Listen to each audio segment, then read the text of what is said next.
귀환천하. 장담 신무협 장편소설 서.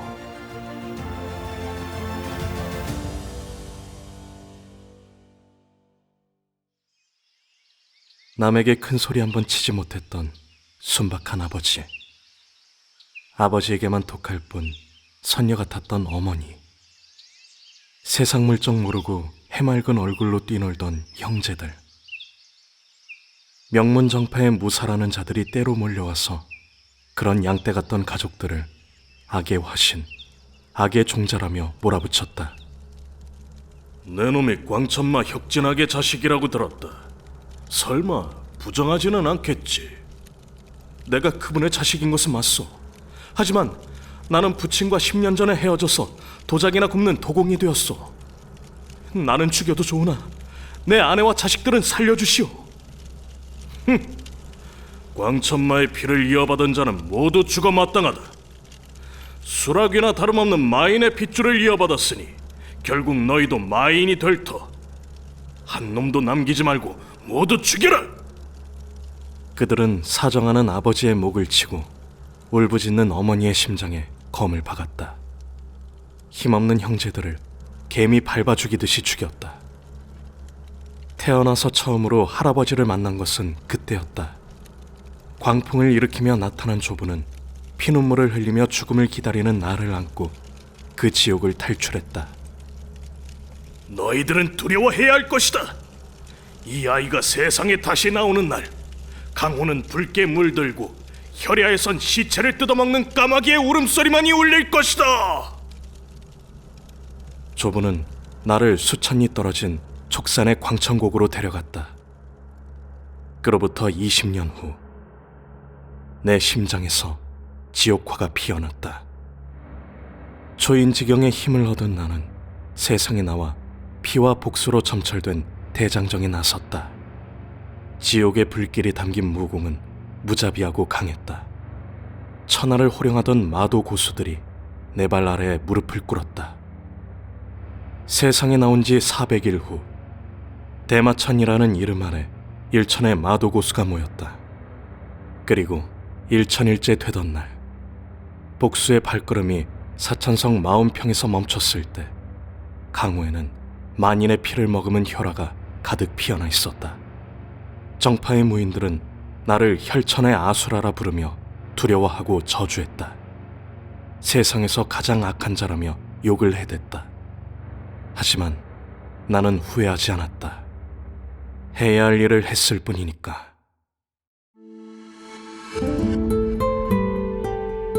일화. 진정 아수라가 현신했단 말인가?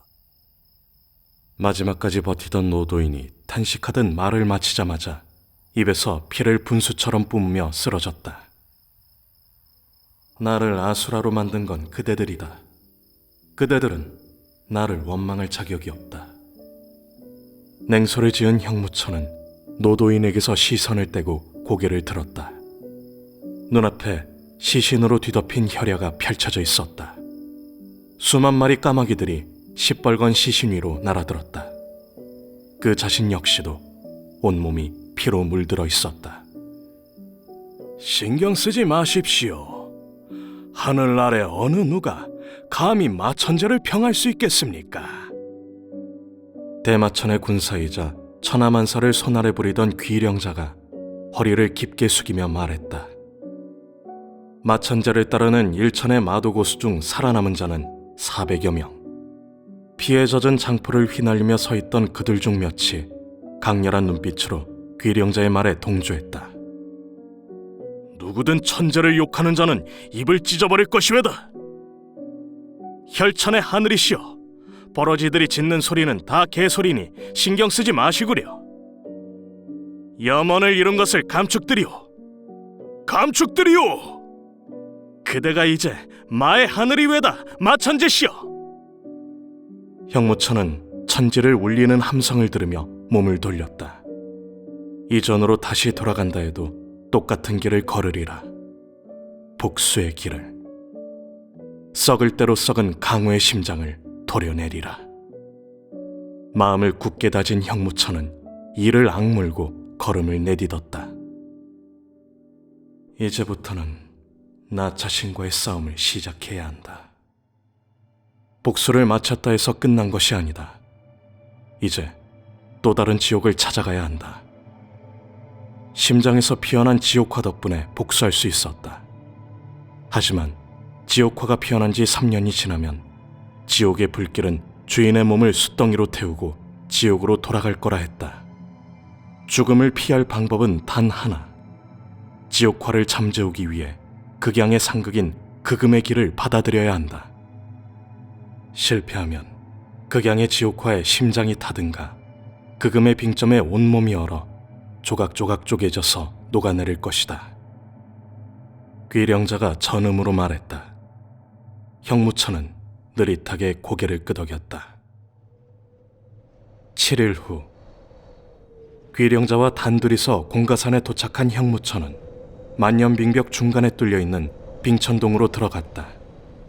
빙천동 깊숙한 곳으로 들어가자 푸른 빛을 내는 구슬이 사방벽에 박혀있는 광장이 나타났다. 빙옥을 깎아 만든 거대한 빙백관이 그곳에서 그를 기다리고 있었다. 빙백관에는 세상에서 가장 차고 깨끗하면서도 얼지 않는 천음수가 가득했다. 빙백관 옆에는 서리가 내린 백색 옥함이 놓여 있었는데 그 안에는 오리할 만한 빙정이 담겨 있었다.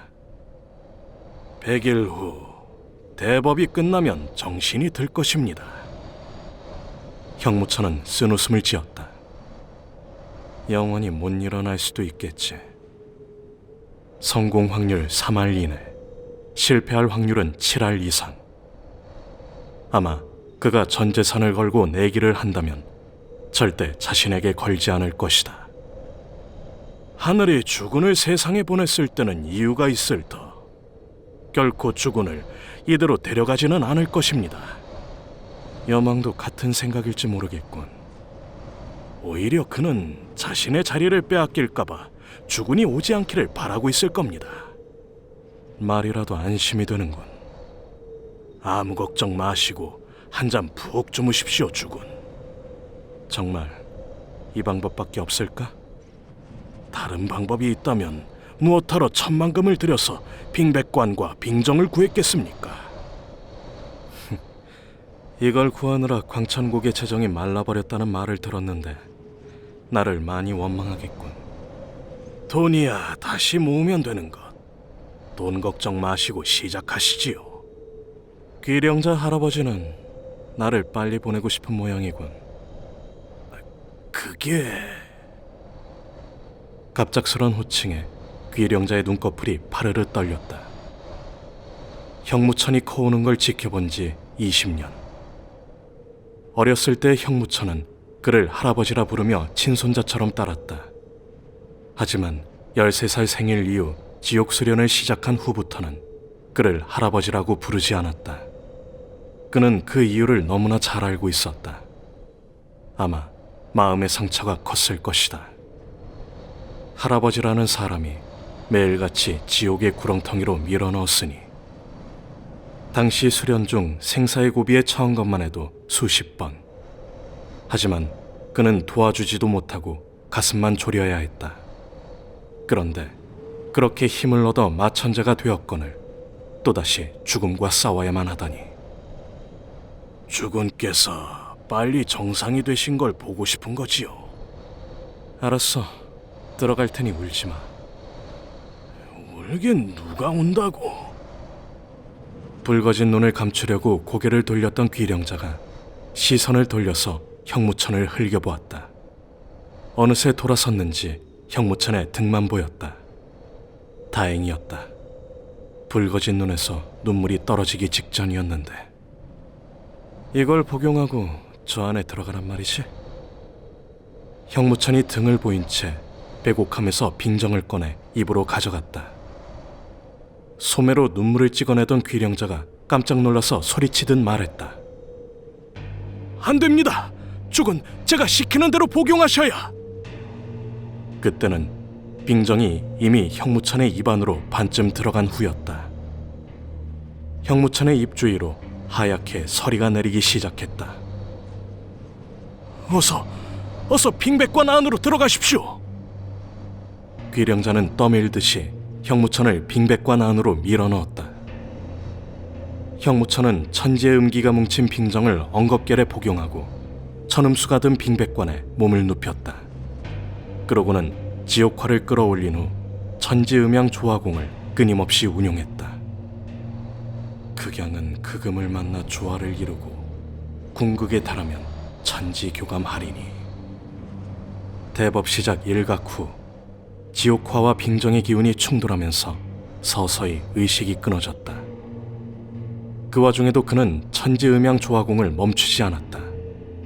꾀령자는 빙백관의 뚜껑을 닫은 후에야 털썩 주저앉아서 안도의 한숨을 내쉬었다. 다행히 잘못되진 않은 것 같은데. 슬쩍 빙백관을 내려다본 그의 눈매가 살짝 떨렸다. 설마 무슨 일이 있진 않겠지. 꾀령자는 빙벽 아래쪽에서 기거하며 하루에 2번 정도 빙천동 안을 살펴보았다. 그런데 대법 시행 9일째 되던 날, 빙천동 입구 쪽에 앉아있던 귀령자의 눈이 가늘어졌다. 저 멀리 계곡의 입구로 사람들이 들어서는 게 보였다. 이 계곡은 인근의 마을 사람들조차 접근을 하지 않는 오지 중의 오지다. 1년 내내 인간의 그림자를 구경할 수 없는 곳. 심지어 짐승조차 들어오지 않는다. 그런데 사람들이 다가오고 있지 않은가? 적지 않은 숫자, 최소 10여 명은 될 듯했다. 제법 빠른 속도. 평범한 마을 사람들은 아니었다. 누구지? 눈을 가늘게 뜬 그는 시력을 집중해서 다가오는 자들을 지켜보았다. 곧 그의 눈이 커졌다. 몇 명의 옷차림이 눈에 익었다. 마운평 대회전 이후 각자 자신들의 세력으로 돌아간 마도의 고수들. 개 중에서 5대마종 중 3이 눈에 띄었다. 천붕 12마도 몇 사람도 섞여 있었다. 저들이 왜 여길... 아니, 어떻게 여길 알고... 빙천동의 정확한 위치를 알고 있는 사람은 4-5명에 불과했다. 혁진학과 자신, 당사자인 형무천, 그리고 비밀리에 빙백관과 빙정을 수급한 제자 2뿐. 그런데 저들이 어떻게 여기를 알고 몰려오는 걸까? 의문은 곧 풀어졌다. 지켰던 그의 눈매가 세차게 떨렸다. 설마 현호 네가? 등현호. 그가 아끼는 수제자이자 외족하다. 다가오는 사람 중에 그도 있었다. 귀령자는 마음을 진정시키려고 노력했다. 아마도 주군이 걱정되어서 오는 건가 보다. 혹시 모를 위험에서 지키려고 오는 거겠지. 그런 것이겠지. 그가 그렇게 생각하는 동안 사람들이 계곡 안쪽으로 들어섰다. 어쩐 일로 이곳까지 오셨는가? 귀령자가 빈청동 입구에 서서 아래쪽을 향해 물었다. 빙벽 아래 13명이 늘어서 있었다. 그중 회색빛 머리카락을 휘날리는 노인이 말했다. 마천제를 뵈러 왔소이다, 귀령자 선배. 그가 바로 5대 마종 중 하나, 구유마종 사공두였다. 주군께선 지금 수련 중이시네. 아무도 만날 수 없으니 그만 돌아가게나. 매우 긴급한 일이오. 그럼 일단 노부에게 말해보게. 주군께서 수련을 마치면 노부가 전해주겠네. 솔직히 거부할 거라 생각하고 한 말이었다. 그런데 의외로 사공두가 순순히 응낙했다. 알겠소이다.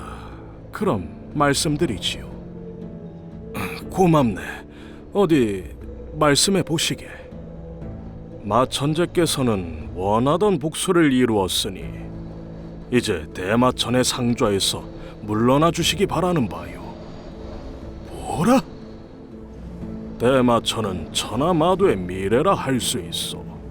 학원을 언제까지 개인의 복수를 위해서만 움직일 수는 없지 않소이까? 사공두, 네가 감히? 게다가 치명적인 병을 앓고 있는 분을 우리는 주군으로 받을 수 없소이다. 귀령자는 그 말을 듣고 등현우를 노려보았다. 주군의 몸에 이상이 있다는 것을 아는 사람은 극소수였다. 그 사람들조차 주군에게 존재하는 문제가 병 때문이 아니라는 것은 모르고 있지만 네가 말했느냐, 현호? 등현우는 죄스러워하기는커녕 오히려 고개를 쳐들고 대들었다. 사부, 제 나이 39입니다. 언제까지 형무천의 발바닥만 핥으면서 살 수는 없지 않습니까? 주군의 이름을 대놓고 부르는 걸로 봐서 이미 마음의 결정을 내린 듯하다. 그래서 영모를 꾀하겠다. 그럼 세상이 너를 인정해 줄 거라 보느냐? 천하는 곧 마도가 지배하게 될 터. 제자도 그 주역 중 하나가 되고 싶습니다. 어리석은 놈! 참담해진 귀령자가 등현우를 다그쳤다. 그때였다. 굳이 말로 할 필요가 있겠소이까? 일단 마천제부터 찾아봅시다. 내가 힘을 보태겠소. 성문을 닫기 전에 귀령자를 잡아야 하네. 세 사람이 빙천동을 향해 솟구쳤다. 그러자 뒤지지 않겠다는 듯 다른 자들도 앞다투어 땅을 박찼다. 귀령자는 이를 악물고 뒤로 물러났다.